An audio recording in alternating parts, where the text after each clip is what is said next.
এই মুহূর্তে গুরুত্বপূর্ণ সব আপডেট ও বাংলা সংবাদ দেখতে আপনাকে স্বাগতম।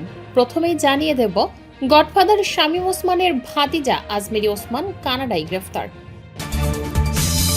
ঘুমের ট্যাবলেট খাইয়ে স্বামীকে গলা কেটে হত্যার পর 6 টুকরা করেছিলেন স্ত্রী। সব মন্ত্রণালয়ের সমন্বয়ে প্রতিবন্ধীদের অধিকার নিশ্চিতে কাজ করছে সরকার। বিদায়বেলায় জেলা প্রশাসকের বিরুদ্ধে ঝাড়ু মিছিল। এসএসসির পর ভর্তি না হওয়ার হার উদ্বেগজনক বললেন শিক্ষামন্ত্রী। সর্বশেষে জানাবো, ধাপে ধাপে পে স্কেল বাস্তবায়ন, বেসিক বেতন ভাঙার সিদ্ধান্তে জটিলতার শঙ্কা। শিরোনাম শুনলেন, এবারে বিস্তারিত। তবে একটা অনুরোধ থাকবে, এই ভিডিওটিতে একটি লাইক ও কমেন্ট করে জানিয়ে দিন কোন জেলা থেকে বা কোথা থেকে দেখছেন। ঘুমের ট্যাবলেট খাইয়ে স্বামীকে গলা কেটে হত্যার পর 6 টুকরো করেছিলেন স্ত্রী। রাজধানীর মহাখালী এলাকায় 5 বছর আগে স্বামীকে হত্যার পর 6 টুকরো করেছিলেন স্ত্রী ফাতেমা বেগম ওরফে শিল্পী। এই ঘটনার দায়ে শিল্পীকে মৃত্যুদণ্ড দিয়েছে আদালত। বৃহস্পতিবার 2 জুলাই ঢাকার ষোড়শ অতিরিক্ত মহানগর দায়রা জজ নাজমুন নাহার নিপু এ রায় ঘোষণা করেন। এ বিষয়ে অতিরিক্ত পিপি খন্দকার শফি নেওয়াজ নাসির বলেন, হত্যার দায়ে তাকে মৃত্যুদণ্ড দেওয়া হয়েছে। এছাড়া মরদেহ গুমের দায়ে 7 বছরের কারাদণ্ড, 10,000 টাকা অর্থদণ্ড, অনাদায়ে তাকে 3 মাস বিনাশ্রম কারাভোগ করতে হবে। রায় ঘোষণার সময় আসামিকে কারাগার থেকে আদালতে হাজির করা হয় জানিয়ে বেঞ্চ সহকারী রাহিমুল করিম আকন্দ বলেন, রায় শেষে সাজা পরোয়ানা দিয়ে তাকে আবার কারাগারে পাঠানো হয়েছে। মামলার বিবরণ অনুযায়ী 2021 সালের 30 মে রাত 10:30টার দিকে মহাখালীর আমতলী এলাকায় একটি ড্রাম থেকে এক ব্যক্তির মাথাবিহীন দেহ উদ্ধার করে বনানী থানা পুলিশ। একই দিন রাত 11টার পর মহাখালী বাস টার্মিনালের অ্যানা কাউন্টারের কাছ থেকে একটি ব্যাগের মধ্যে উরু থেকে খণ্ডিত 2টি পা এবং কাঁধ থেকে খণ্ডিত 2টি হাতের অংশ উদ্ধার করে তেজগাঁও শিল্পাঞ্চল থানা পুলিশ। 2 দিনে লাশের 6 টুকরা উদ্ধার করা হয়। রহস্য উদ্ঘাটনে মাঠে নামা ঢাকা মহানগর গোয়েন্দা পুলিশের গুলশান বিভাগ। এরপর 12 ঘন্টার মধ্যেই ফাতেমাকে গ্রেফতার করা হয়। জিজ্ঞাসাবাদে ফাতেমা পুলিশকে জানায়, পারিবারিক কলহ, টাকা পয়সা বন্টন ও একাধিক বিয়েকে কেন্দ্র করে স্বামী ময়না মিয়া ওরফে শাকিলের সঙ্গে তার মনোমালিন্য হয়। এক পর্যায়ে পরিকল্পনা করে তার অটোরিকশা চালক স্বামীকে ঘুমের ট্যাবলেট খাইয়ে নিস্তেজ করেন। এরপর গলা কেটে হত্যা করে মরদেহ 6 টুকরা করেন ফাতেমা। একটি লাল রঙের কাপড়ের ব্যাগে মাথা, শরীরের মূল অংশকে একটি নীল রঙের পানির ড্রামে এবং খণ্ডিত 2 পা ও 2 হাতকে একটি বড় কাপড়ের ব্যাগে ঢুকিয়ে রাখেন ফাতেমা। এরপর 1300 টাকায় রিকশা ভাড়া করে প্রথমে আমতলী এলাকায় শরীরের মূল অংশ ফেলে দেন। পরবর্তীতে মহাখালী অ্যানাবাস কাউন্টারের সামনে খণ্ডিত 2 হাত, 2 পা ভর্তি ব্যাগ রেখে দিয়ে চলে আসেন বাসায়। এরপর খণ্ডিত মাথা রাখা ব্যাগ নিয়ে গুলশান লেকে ফেলে দেয়। বাসায় আসেন তিনি। সব মন্ত্রণালয়ের সমন্বয়ে প্রতিবন্ধীদের অধিকার নিশ্চিতে কাজ করছে সরকার। স্বাস্থ্য প্রতিমন্ত্রী ডক্টর এম এ মুহিত জানিয়েছেন, প্রথমবারের মতো কোনো সরকার প্রতিটি মন্ত্রণালয়কে সমন্বিত করে বিশেষ চাহিদা সম্পন্ন ব্যক্তিদের অধিকার প্রতিষ্ঠায় কাজ করছে। প্রতিবন্ধী ব্যক্তিদের অধিকার ও সেবা নিশ্চিত করতে জাতীয় পর্যায়ে 2টি উচ্চ ক্ষমতা সম্পন্ন কমিটি গঠন করা হয়েছে। বৃহস্পতিবার সচিবালয়ে স্বাস্থ্য মন্ত্রণালয়ের সভাকক্ষে প্রতিবন্ধী অধিকার ও সেবা সুরক্ষা বিষয়ক আন্তঃমন্ত্রণালয় সমন্বয় ও বাস্তবায়ন কমিটির সভা শেষে এসব কথা বলেন স্বাস্থ্যমন্ত্রী। স্বাস্থ্য প্রতিমন্ত্রী বলেন, বিশেষ চাহিদা সম্পন্ন ব্যক্তিদের চাহিদাগুলোকে অধিকার হিসেবে দেখা হচ্ছে। প্রতিটি সরকারি স্থাপনায় প্রতিবন্ধীদের সুবিধাজনক প্রবেশ এবং টয়লেটের ব্যবস্থা থাকবে। বৈদ্যুতিক যানবাহনে উৎসাহিত করছে সরকার। এসব বাহন প্রতিবন্ধী বান্ধব করা হবে।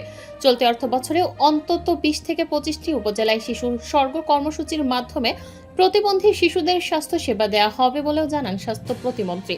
অনুষ্ঠানে সমাজ কল্যাণ প্রতিমন্ত্রী ফারজানা শারমিন বলেন, বিশেষ চাহিদা সম্পন্ন ব্যক্তিদের বিশেষত্বগুলোকে আমরা তুলে আনতে চাই।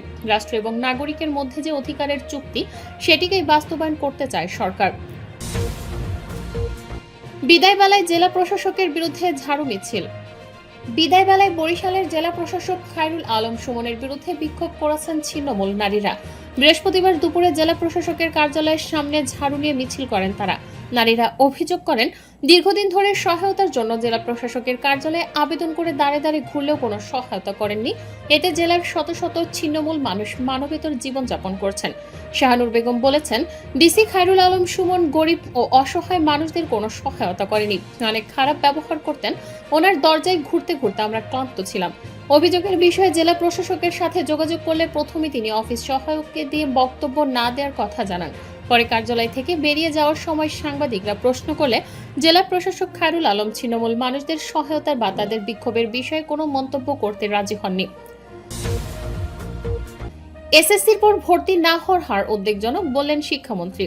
এসএসসি পাশের পর একাদশ শ্রেণীতে ভর্তি না হওয়া শিক্ষার্থীর সংখ্যা উদ্বেগজনক হারে বেড়েছে বলে জানিয়েছেন শিক্ষামন্ত্রী আনম ইহসানুল হক মিলন।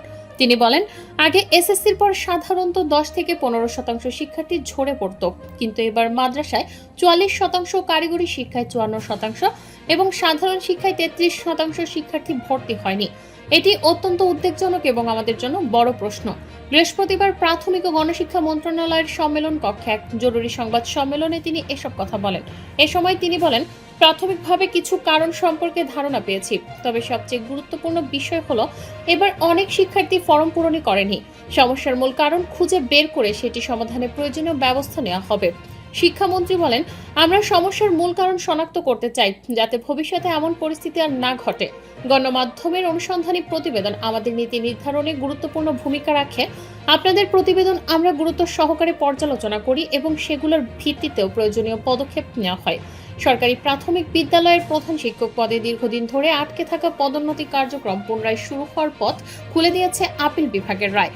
বৃহস্পতিবার এ সংক্রান্ত একটি মামলার রাষ্ট্রের করা আপিল মঞ্জুর করে রায় দিয়েছেন আপিল বিভাগ। এ বিষয়ে শিক্ষামন্ত্রী বলেন, মামলাটি সরকারের পক্ষে নিষ্পত্তি হয়েছে এবং দীর্ঘদিনের আইনি জটিলতার অবসান হয়েছে। তিনি আশা প্রকাশ করে বলেন, আপিল বিভাগের রায়ের মাধ্যমে দীর্ঘদিনের অচলাবস্থা কাটিয়ে সরকারি প্রাথমিক শিক্ষা ব্যবস্থায় নতুন গতি ফিরবে এবং একই সঙ্গে শিক্ষা খাতের অন্যান্য শূন্যপদ পূরণেও দ্রুত অগ্রগতি হবে। ধাপে ধাপে পে স্কেল বাস্তবায়ন, বেসিক বেতন ভাঙার সিদ্ধান্তে জটিলতার শঙ্কা।